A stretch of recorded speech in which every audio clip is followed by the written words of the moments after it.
বেশ ভালোভাবে পরিপুষ্ট হইতে পারে, একটু মিষ্টি হ্যাঁ এই যে ভালো বুঝতে পারছি, কিন্তু নতুন করে কৃমি হবে না, বোঝা গেল?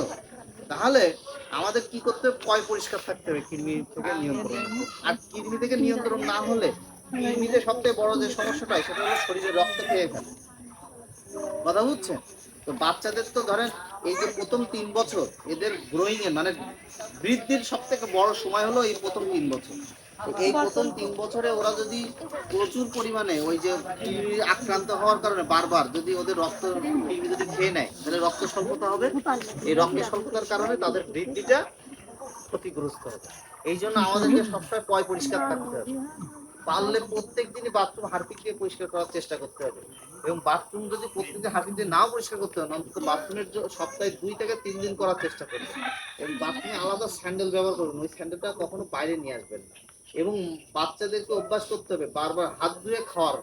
হ্যাঁ, যখনই আপনি তাকে হাতে করে কোনো কিছু দেবেন তার হাতটা ধুয়ে যেন সে খায় সাবান দিয়ে, এইটা অভ্যাস করতে হবে। আর কি স্যান্ডেল ব্যবহার করতে হবে, যে বাইরে যখন ঘুরে বেড়ায়, হ্যাঁ এখান থেকে মানে কৃমি কোথা থেকে হতে পারে এটা তো আপনাদেরকে বোঝালাম নাকি।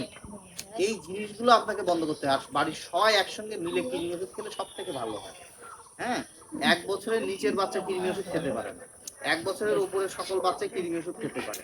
আর প্রেগনেন্ট যারা গর্ভবতী তারা কৃমি ওষুধ খেতে পারে না। এই 2 ধরনের ব্যক্তি কৃমি ওষুধ খেতে পারে না। কথা কি বোঝা গেল? গর্ভবতী আর 1 বছরের নিচের বাচ্চা। ধরেন একটা মা তার 1 মাসের বাচ্চা আছে, কোলে বুকের দুধ খায়, ওই মা কৃমি ওষুধ খেতে পারে। কথা কি বোঝা গেছে? তাহলে আমাদেরকে প্রচুর পরিমাণে শাকসবজি খেতে হবে। এই সময় কিন্তু শাকসবজির পরিমাণ বেশি বেশি খেতে হবে, আর পানি বেশি খেতে হবে, তরল খাবার বেশি বেশি খেতে হবে। আপনাদের আর কারোর কোনো প্রশ্ন আছে কি? একটু বলেন যদি প্রশ্ন থাকে। আমি আপনাদের স্বাস্থ্য বিষয়ে কোনো কথা থাকলে বলেন। আচ্ছা, আপনারা যেহেতু এখানে মহিলা আছেন, মহিলাদের বিভিন্ন ধরনের সমস্যার ভিতরে সবচেয়ে কমন একটা সমস্যা মাজা ব্যথা, হাত পা ব্যথা, তাই তো? গিটাই ব্যথা। হ্যাঁ, এখন এইগুলো কেন হয়? এইগুলো হওয়ার কারণটা আপনাদেরকে আগে বলি। সেটা হচ্ছে আমাদের মেয়েরা সর্বদাই, আমি দেখে আসছি, আমাদের বাড়িতেও দেখেছি, সেটা হলো নিজে রান্না করে নিজে কম খেয়ে দেখা যায় স্বামীকে বা সন্তানকে দিয়ে দিই, তারপরে আমরা একটু কম খাই। হ্যাঁ, ম্যাক্সিমাম ক্ষেত্রে আমাদের মেয়েদের ভিটামিন ডি এর ডেফিসিয়েন্সি হয়, মানে কম হয়, ঘাটতি হয় ভিটামিন ডি। হ্যাঁ, ভিটামিন ডি বলে একটা ভিটামিন আছে, বুঝছেন? এইটার ঘাটতি হয়। এখন দেখা যায় কি এইটার সোর্স কয়েকটা আছে। হ্যাঁ, এইটার সোর্স কয়েকটা আছে, তার ভিতরে একটা হলো সূর্যের আলো। কথা বুঝছেন? সূর্যের আলোয় প্রচুর ভিটামিন ডি থাকে।